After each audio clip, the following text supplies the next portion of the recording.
آ سکیں۔ آج ایک اور مسئلہ میں آپ کی خدمت میں عرض کرتا ہوں۔ پہلے ایک چیز سمجھ لیں، ایک لفظ ہوتا ہے فعل، یا ایک شے ہوتی ہے فعل، اور ایک ہے انفعال۔ فعل کا مطلب ہوتا ہے کہ ایک شے کا اثر دوسری شے تک پہنچنا، یا ایک شے کا اپنے اثر کو، کوئی بھی اثر ہو، وہ دوسرے تک پہنچا دینا، اس کو فعل کہتے ہیں۔ اور انفعال کا مطلب ہوتا ہے کہ کسی شے کا دوسرے کے اثر کو قبول کرنا۔ مثال کے طور پر آپ ایک چولہا جل رہا ہے، اس پہ آپ نے ایک ہانڈی رکھ دی، اس میں پانی ہے، تھوڑی دیر بعد پانی گرم ہو گیا، تو یہ دیکھیں کہ آگ نے اپنی حرارت اس پانی تک پہنچائی ہے، یعنی آگ کا ایک اثر پانی تک پہنچا ہے۔ تو جو اثر پہنچا رہا ہو، یہ جو پہنچنے کا فعل ہے، اسے فعل کہتے ہیں۔ تو یہ فعل ہے، یعنی آگ فعل کر رہی ہے کہ اپنا اثر پانی تک پہنچا رہی ہے، اور پانی آگ کے اثر کو قبول کر رہا ہے، تو گویا کہ انفعال پانی کے لیے ثابت ہو گیا۔ تو ہم فعل بھی کرتے ہیں، انسان جیسے ہوتے ہیں، اور انفعال بھی، کبھی ہم کسی کو برا بھلا کہہ رہے ہوتے ہیں تو ہماری بات کا اثر دوسرے تک پہنچتا ہے، وہ ڈسہارٹ ہو جاتا ہے، اس کا دل ٹوٹتا ہے، اسے تکلیف ہوتی ہے، یا کوئی تعریف کرتے ہیں تو وہ خوش ہوتا ہے، یہ ہمارا گویا کہ ایک فعل ہے۔ اور کبھی ہم اس کے اثر کو قبول کر رہے ہوتے ہیں، کوئی ہمیں برا بھلا کہتا ہے تو ہمیں تکلیف ہوتی ہے، پریشانی ہوتی ہے، یا ہم کسی کی اچھی چیز دیکھتے ہیں، خوش ہوتے ہیں، کوئی ہمیں برا منظر نظر آتا ہے تو ہم غمگین ہو جاتے ہیں یا صدمے میں مبتلا ہو جاتے ہیں۔ تو ہماری ذات کے اندر فعل بھی ہے اور انفعال بھی ہے۔ اب ایک بات سمجھ لیجیے، عقیدہ اسلام یہ ہے جو عقلی طور پہ ثابت کیا گیا ہے کہ اللہ تبارک و تعالیٰ کی ذات پاک سے افعال کا صدور تو ہو سکتا ہے، لیکن اس کے لیے انفعال محال ہے۔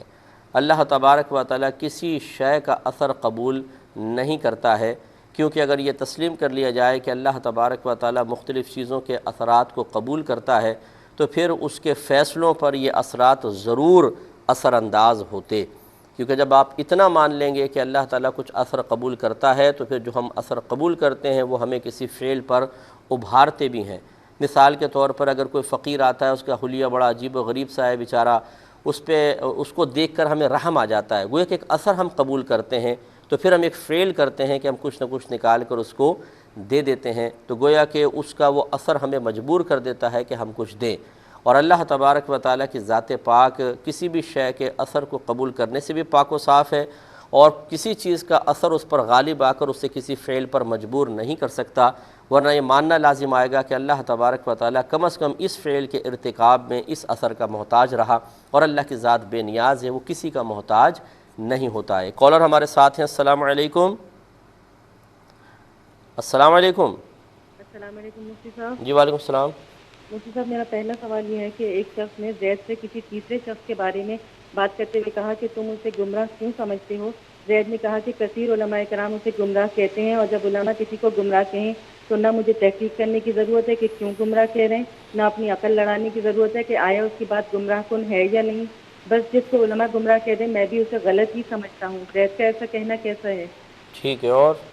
دوسرا سوال یہ ہے کہ سوشل میڈیا پر بعض لوگ مرحوم خواتین کی پکس اپلوڈ کرتے ہیں، اس کا کیا حکم ہوگا؟ خصوصاً اگر کوئی مرحوم خاتون کی ینگ ایج کی پک ڈالی جائے تو کیا حکم ہوگا؟ جی اور تیسرا سوال یہ ہے کہ ایک شخص خاندان میں چوری میں معروف تھا، اب وہ توبہ کر چکا ہے لیکن اعلانیہ توبہ نہیں کی، تو اب اس پر چوری کا الزام لگانا کیسا ہے؟ چوری کا الزام؟ جی، کوئی شخص ہے جو معروف تھا چوری میں خاندان میں، لیکن وہ توبہ کر چکا ہے، اعلانیہ توبہ نہیں کیا، اب اس سے کوئی چوری کا الزام لگائے تو کیسا ہے؟ ٹھیک ہے۔ بس شکریہ، السلام علیکم۔ وعلیکم السلام ورحمۃ اللہ۔ تو آپ کی خدمت میں گزارش کر رہے تھے کہ اللہ تبارک و تعالیٰ کی ذات اثر قبول کرنے سے پاک و صاف ہے، کیونکہ وہ بے نیاز ذات ہے، وہ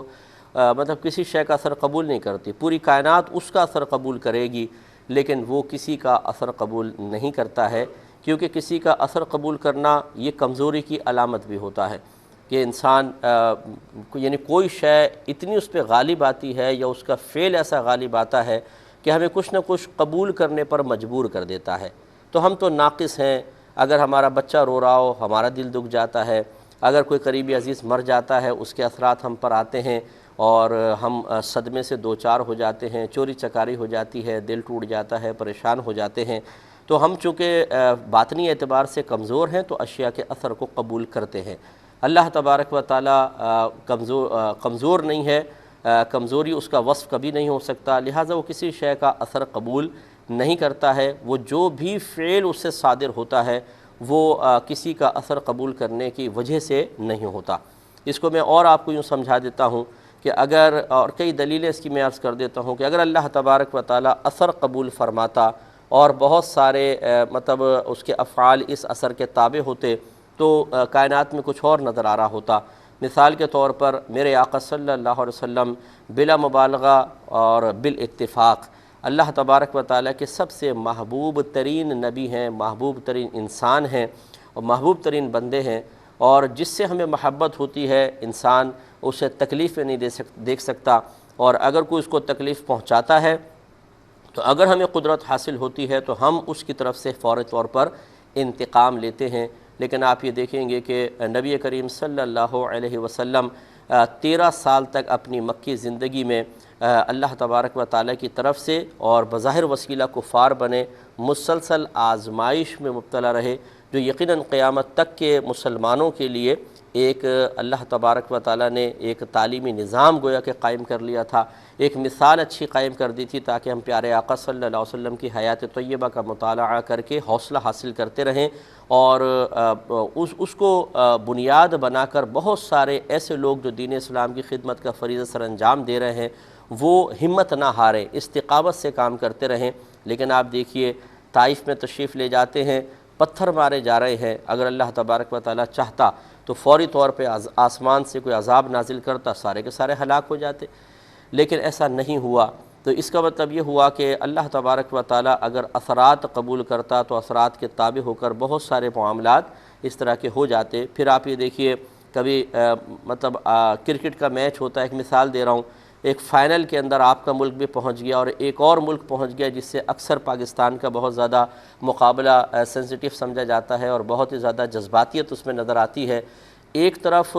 کچھ لوگ ہوتے ہیں کہ جو اپنے ملک کی فتح کے لیے کچھ وہ اعمال اور افعال اختیار کرتے ہیں جو بظاہر کفر و شرک پر مشتمل ہوتے ہیں، اور ایک طرف ہمارا ملک ہوتا ہے کہ وہ نمازیں پڑھ رہے ہیں اور بہت سے منتیں مان لیتے ہیں، دعائیں مانگ رہے ہیں، اپنی خطاؤں سے توبہ کر رہے ہیں اور فتح کی دعائیں مانگ رہے ہیں، لیکن نتیجہ کیا نکلتا ہے بسا اوقات کہ ہم ہارتے ہیں اور دوسرا جیتتا ہے۔ اس کا مطلب یہ ہوا کہ اگر اللہ تعالیٰ اس طرح اثرات قبول کرتا تو کبھی بھی ایسے معاملات نہ ہوتے۔ ایک کالر ہمارے ساتھ ہے، پہلے کال